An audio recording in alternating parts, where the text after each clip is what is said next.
Hello दोस्तों, स्वागत है आपका फाइनल रिव्यू में। आज है 17 मई और 17 मई को जितने भी इंपॉर्टेंट क्वेश्चन बनेंगे करंट अफेयर के वो हम इस वीडियो में देखेंगे। इस वीडियो की पीडीएफ आपको मिल जाएगी हमारे टेलीग्राम चैनल पर, आप लिंक से डाउनलोड कर सकते हैं जो कि है डिस्क्रिप्शन में लिंक। बात करेंगे आज के कोट ऑफ द डे की, जिसमें बात करें तो हम ज्ञान में किया गया निवेश सबसे अच्छा ब्याज यहाँ पे देता है। ओके, तो ये था आज का कोट। अब हम बात करेंगे अपने करंट अफेयर क्लास की। करंट अफेयर से पहले हम देखते हैं मई महीने के महत्वपूर्ण दिवस और थीम, तो जिसमें हमने अभी तक के टोटल 16 मई तक के हमने महत्वपूर्ण करंट अफेयर देख लेते हैं, ये महत्वपूर्ण दिवस देख लिए हैं। अब हम बात करेंगे 17 मई की, जो कि मनाया जाता है विश्व उच्च रक्तचाप दिवस, वर्ल्ड हाइपरटेंशन डे। इस बार की थीम है controlling hypertension together, check your blood pressure regularly, defeat the silent killer. Okay, अब हम बात करें इंपोर्टेंट करंट अफेयर क्वेश्चन की, जिसमें पहला क्वेश्चन है हाल ही में उत्तराखंड सरकार द्वारा राज्य के सीमांत ग्रामीण क्षेत्रों में पारंपरिक कृषि को बढ़ावा देने के लिए और स्थानीय युवाओं के पलायन को रोकने के लिए किस नई योजना को यहाँ पे मंजूरी दी गई है? तो ये दी गई है ऑप्शन नंबर सी, मुख्यमंत्री एकीकृत पर्वतीय आजीविका मिशन। ये मिशन पर्वतीय क्षेत्रों में पारंपरिक फसलों के उत्पादन प्रोसेसिंग के जरिए रोजगार बढ़ाकर पलायन को रोकने पर ये केंद्रित है। और ये महत्वपूर्ण है यूके प्रारंभिक और मुख्य परीक्षा हेतु, यूके और उत्तराखंड पटवारी फॉरेस्ट गार्ड, यहाँ पे मैंने लिख दिया है किस एग्जाम के लिए महत्वपूर्ण है, तो आप देख सकते हैं और इंटरेस्ट आपको क्वेश्चन में अपने आप आ जाएगा। अगला क्वेश्चन, अच्छा, तो यहाँ पे बात कर लेंगे मुख्यमंत्री एकीकृत पर्वतीय आजीविका मिशन की। तो रूरल बिजनेस इंक्यूबेटर्स की स्थापना यहाँ पे कोटद्वार और हवाला बाग में ग्रामीण उद्यमिता हेतु की गई है। ग्राम विकास और पलायन निवारण आयोग का गठन अगस्त 2017 में पौड़ी में हुआ था। भारत का घास का संरक्षण केंद्र अल्मोड़ा के रानीखेत में स्थापित है और ISFR 2021 के अनुसार उत्तराखंड के 45.44% भाग वनावरण है। ठीक है, और वैज्ञानिक सेब उत्पादन हेतु एप्पल मिशन का क्रियान्वयन भी यहाँ पे किया जा रहा है। तो अगला क्वेश्चन है यहाँ पे, मई 2026 में उत्तराखंड के किस राष्ट्रीय उद्यान में लुप्तप्राय जीवों के संरक्षण के लिए अत्याधुनिक AI संचालित निगरानी प्रणाली स्थापित की है? तो ये की है जिम कॉर्बेट नेशनल पार्क, जो कि ऑप्शन नंबर ए है। अवैध शिकार रोकने और वन्य जीवों की रियल टाइम ट्रैकिंग के लिए AI कैमरे और स्मार्ट सेंसर यहाँ पे लगाए गए हैं। बात करेंगे जिम कॉर्बेट की, तो यहाँ पे प्रोजेक्ट टाइगर 1973 में शुरुआत हुआ था सर्वप्रथम जिम कॉर्बेट नेशनल पार्क में।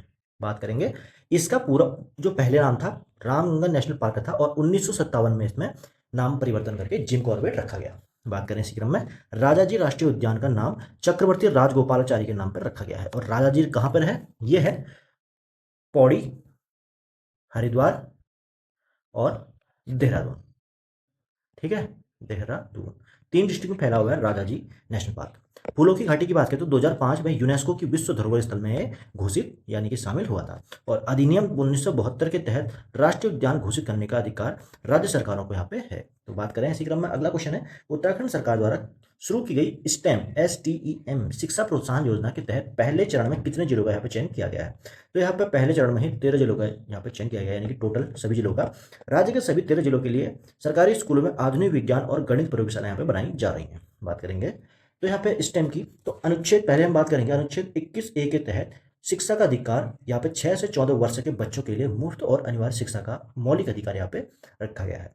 उत्तराखंड ओपन यूनिवर्सिटी की बात करें तो इसकी स्थापना 2005 में हल्द्वानी में की गई थी और NEP यानी कि न्यू एजुकेशन पॉलिसी 2020 को प्राथमिकता स्तर पर लागू करने वाला उत्तराखंड भारत का पहला राज्य बना है। कुमाऊं और गढ़वाल विश्वविद्यालय दोनों की स्थापना वर्ष कितने में हुई थी? वर्ष 1973 में की गई थी। महिलाओं की भागीदारी हेतु विज्ञान ज्योति योजना संचालित यहाँ पे की जा रही है। अब बात करेंगे अगले क्वेश्चन की, नीति आयोग द्वारा सतत विकास लक्ष्य भारत सूचकांक में उत्तराखंड को हिमालय राज्यों की श्रेणी में कौन सा स्थान यहाँ पे प्राप्त हुआ है? तो यहाँ पे ऑप्शन ए नंबर है, पहला स्थान यहाँ पे प्राप्त हुआ है। उत्तराखंड ने शिक्षा, स्वास्थ्य और पर्यावरण मानकों में हिमालय राज्यों में सर्वोच्च स्कोर यहाँ पे हासिल किया है। इसी क्रम में देखें नीति आयोग सूचकांक की, तो संयुक्त राष्ट्र द्वारा स्वीकृत 17 विकास लक्ष्यों को 2030 तक प्राप्त करने का लक्ष्य है। इसको ही SDG 2030 SDG sustainable development goals कहते हैं। नीति आयोग की स्थापना 1 जनवरी 2015 को योजना आयोग को प्रतिस्थापित करके हुई। नीति आयोग के प्रधान अध्यक्ष जो होते हैं वो भारत के प्रधानमंत्री होते हैं और उत्तराखंड योजना आयोग का गठन पहली बार 21 मार्च 2001 को यहाँ पे किया गया था। G1 की बात करें तो यानी कि गोल 1, ठीक है जी, गोल 1 में है नो पॉवर्टी यानी कि गरीबी को खत्म करना और G2 यानी कि गोल 2 में है जीरो हंगर यानी कि भूखमरी को खत्म करना। और ऐसे करके गोल कितने टोटल हमारे SDG में 17 गोल्स हैं। तो 17 गोल्स का क्रम आपको याद होना चाहिए कि किस गोल में कौन से किस टारगेट की यहाँ पे बात कर रखी है और ये सूचकांक में शीर्ष प्राथमिकता प्राप्त कर रखा है। तो इसी क्रम में बात करेंगे अगला क्वेश्चन है, हाल ही में केंद्रीय शिक्षा मंत्री धर्मेंद्र प्रधान द्वारा किस स्थान पर भीम मंडलीय पर्यावरण धरोहर स्थल यहाँ पे उद्घाटन किया है? तो ये किया है आंध्र प्रदेश में। आंध्र प्रदेश में प्राचीन सांस्कृतिक और पर्यावरण विरासत के संरक्षण के लिए इस धरोहर की यहाँ पे नींव रखी गई है। तो यहाँ पे बात करेंगे भीम मंडलीय पर्यावरण धरोहर स्थल की, तो भाषाई आधार पर गठित, अच्छा पहले हम बात करते हैं आंध्र प्रदेश की, तो यहाँ पे भाषाई आधार पर गठित होने वाला भारत का पहला राज्य था 1953 में। खारे पानी की प्रसिद्ध जो झील है पुलिकट झील, आंध्र प्रदेश और तमिलनाडु की सीमा पर ही है। और इसरो का मुख्य प्रक्षेपण केंद्र जो कि सतीश धवन अंतरिक्ष केंद्र है श्रीहरिकोटा, ये भी यहीं पर। और इसके बाद बात करेंगे कुचिपुड़ी नृत्य भारत के 8 शास्त्रीय नृत्यों में से एक है, प्रमुख शैली यहीं की है आंध्र प्रदेश की। इसी क्रम में देखें 1986 के अधिनियम को भारत में छाता कानून यानी कि अम्ब्रेला कानून, अम्ब्रेला लेजिस्लेशन कहा गया है। अब बात करेंगे अगले क्वेश्चन की, मई 2026 में भारत की पहली integrated carbon capture utilisation and shortage field प्रयोगशाला यहाँ पे कहाँ पे शुरू की गई है? तो ये की है IIT Bombay, option number C. ये लैब बेसाल्ट चट्टानों में CO2 को स्थायी रूप से स्टोर करने की तकनीक पर अनुसंधान यहाँ पे करेगी, यानी कि इसकी जो भी है। बात करेंगे इंटीग्रेटेड CCUS फील्ड प्रयोगशाला और IIT बॉम्बे की, तो दक्कन ट्रैप का निर्माण क्रेटेशियस यानी कि क्रेटेशियस युग में ज्वालामुखी उद्भेदन से हुआ है। बेसाल्ट चट्टानों के अपशेष ऊर्जा उपजाऊ जो है काली मिट्टी है, जिसको रेगुर भी कहते हैं, इसका निर्माण हुआ है। भारत सरकार ने 2070 तक नेट जीरो यहाँ पे बनाने का लक्ष्य रखा है, यानी कि नेट जीरो कार्बन से, मतलब कार्बन उत्सर्जन यहाँ पे जीरो रखा है लक्ष्य 2070 तक। क्योटो प्रोटोकॉल की बात करें तो 1997 में उत्सर्जन कम करने हेतु कानूनी रूप से यहाँ पे बाध्यकारी, यहाँ पे मतलब कि कार्बन से रिलेटेड ये क्योटो प्रोटोकॉल हुआ था। और भारत का पहला IIT 1951 खड़गपुर में स्थापित किया गया। इसी क्रम में अगला क्वेश्चन है, भारत के पहले AI आधारित स्वायत्त लड़ाकू विमान का नाम क्या है, जिसका विनिर्माण पुर्तगाल की कंपनी द्वारा किया जाएगा? तो यह है काल भैरव, ऑप्शन नंबर ए। काल भैरव 3000 किलोमीटर की मारक क्षमता वाला स्वदेशी तकनीक से डिजाइन किया गया पहला ऑटोनोमस लड़ाकू यहाँ पे विमान है। इसी क्रम में देखें रक्षा और अनुसंधान आधुनिक सुरक्षा स्वायत्त लड़ाकू विमान काल भैरव की, तो यहाँ पे भारत का पहला स्वदेशी हल्के लड़ाकू विमान यानी कि लाइट कॉम्बैट और एयरक्राफ्ट है, इसका नाम है तेजस। फ्लाइंग वेज डिफेंस DGCA से प्रमाणित स्वदेशी ड्रोन निर्माता कंपनी है। और वास्को डी गामा ने की बात करें तो 1498 में समुद्री मार्ग की खोज की थी कालीकट पे। और DRDO की स्थापना 1958 में नई दिल्ली में हुई है। कृत्रिम बुद्धिमत्ता यानी कि AI का जनक कौन है? जॉन मैकार्थी, इसको माना जाता है। अगला क्वेश्चन है, मई 2026 में पश्चिम बंगाल विधानसभा के नए अध्यक्ष स्पीकर के रूप में किसे चुना गया है? तो ये चुना गया है रविंद्र बोस को, रथिंद्र बोस, ठीक। कूच बिहार दक्षिण के विधायक रथिंद्र बोस उत्तर बंगाल से विधानसभा अध्यक्ष बनने वाले पहले नेता हैं। बात करेंगे पश्चिम बंगाल की, तो अनुच्छेद 178 विधानसभा अध्यक्ष और उपाध्यक्ष के चुनाव का प्रधान यहाँ पे करता है, ठीक है।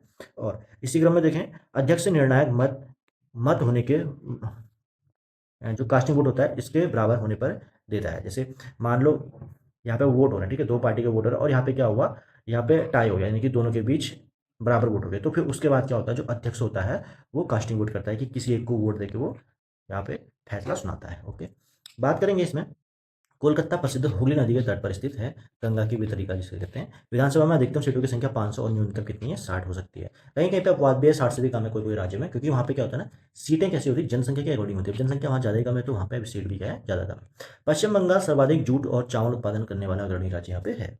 इसी क्रम में देखें अगला क्वेश्चन, हाल ही में दक्षिण एशियाई भारोत्तोलन महासंघ यानी कि south Asian weight lifting federation के अध्यक्ष कौन नियुक्त हुए हैं? तो ये हुए हैं Sahdev Yadav, option number B. Sahdev Yadav को खेल प्रशासन में उनके योगदान के लिए निर्विरोध दक्षिण एशिया महासंघ का अध्यक्ष यहाँ पे चुना गया है। बात कर लेंगे सार्क की, यहाँ पे दक्षिण एशियाई खेलों के सम्मान, यहाँ पे सार्क की स्थापना की बात करें तो 8 दिसंबर 1985 को ढाका में हुई थी। बात करेंगे कर्णम मल्लेश्वरी पदक जीतने वाली पहली भारतीय महिला एथलीट हैं। और भारतीय भारोत्तोलन संघ की बात करें तो इसकी स्थापना 1935 में की गई थी। मीराबाई चानू ने 49 किलोग्राम वर्ग में ऐतिहासिक रजत पदक यहाँ पे जीता था। और अंतर्राष्ट्रीय भारोत्तोलन महासंघ की बात करें तो इसका मुख्यालय लुसाने स्विट्जरलैंड में स्थित है। इसी क्रम में देखें अगला क्वेश्चन है, GI प्रमाणित अदरक की खेती और ब्रांडिंग के लिए किस मंत्रालय ने मिजोरम अदरक मिशन की शुरुआत यहाँ पे की है? तो ये की है पूर्वोत्तर क्षेत्र विकास मंत्रालय ने। औषधीय अदरक को वैश्विक बाजार से जोड़ने के लिए department of north east region मंत्रालय ने 89 करोड़ का बजट यहाँ पे आवंटन किया है। बात करेंगे इसी में पूर्वोत्तर कृषि विकास की, तो अनुच्छेद 275(1) के तहत इस डिपार्टमेंट के पूर्वोत्तर राज्यों का अनुदान यहाँ पे देता है।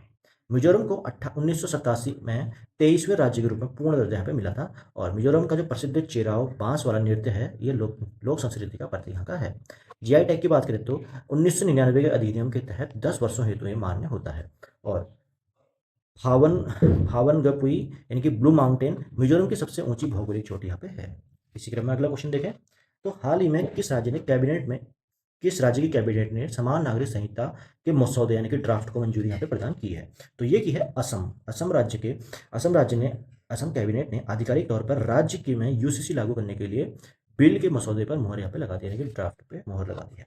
अनुच्छेद 44 के अकॉर्डिंग समान नागरिक संहिता का उल्लेख यहाँ पर नीति निर्देशक तत्वों में वर्णित है। बात करेंगे, उत्तराखंड यूसीसी विधेयक पारित करने वाला देश का पहला राज्य बना है।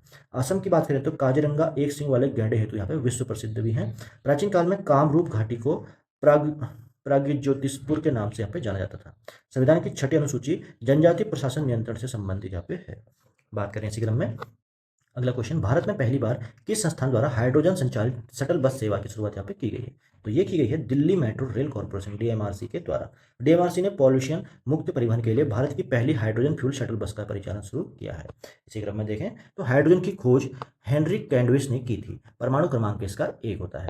ग्रीन हाइड्रोजन की बात करें तो नवीकरणीय ऊर्जा से इलेक्ट्रोलिसिस द्वारा ये बनती है, इलेक्ट्रोलिसिस द्वारा।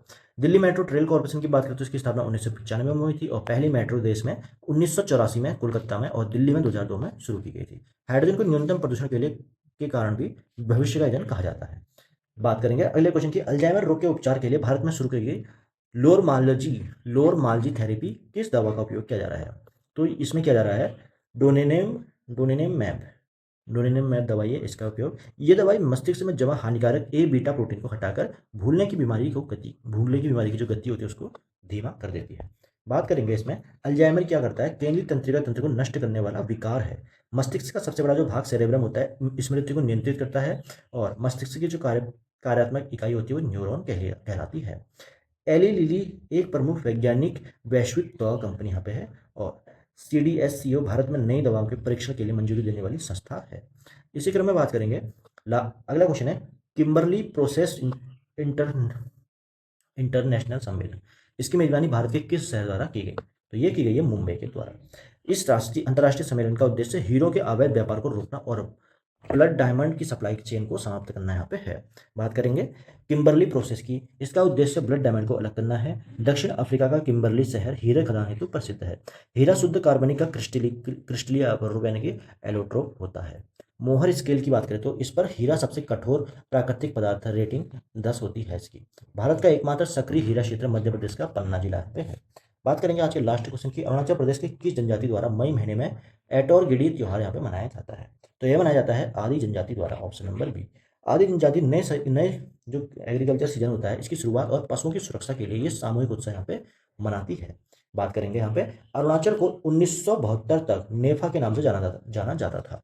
इसकी फुल फॉर्म है नॉर्थ ईस्टर्न फ्रंटियर एजेंसी। बात करें, सबसे पहले सूर्योदय अरुणाचल प्रदेश के डोंग वैली में होता है और आदि जनजाति की बात करें तो सियांग घाटी में विशेष बुनाई कला हेतु जानी जाती है। नामदफा राष्ट्रीय उद्यान की बात करें तो भारत में ऊंचाई पर स्थित टाइगर रिजर्व है। अनुच्छेद 371H अरुणाचल प्रदेश के राज्यपाल को विशेष उत्तरदायित्व यहाँ पे सौंपता है। तो दोस्तों ये थे आज के महत्वपूर्ण करंट अफेयर। अब हम बात करते हैं कल के क्वेश्चन की। तो इसका आंसर था, पहले क्वेश्चन देख लेते हैं, निम्नलिखित में से कौन सी नदी भ्रंश घाटी यानी कि रिफ्ट वैली से होकर बहती है जो विंध्य और सतपुड़ा श्रेणियों के बीच स्थित है? तो यह है नर्मदा नदी।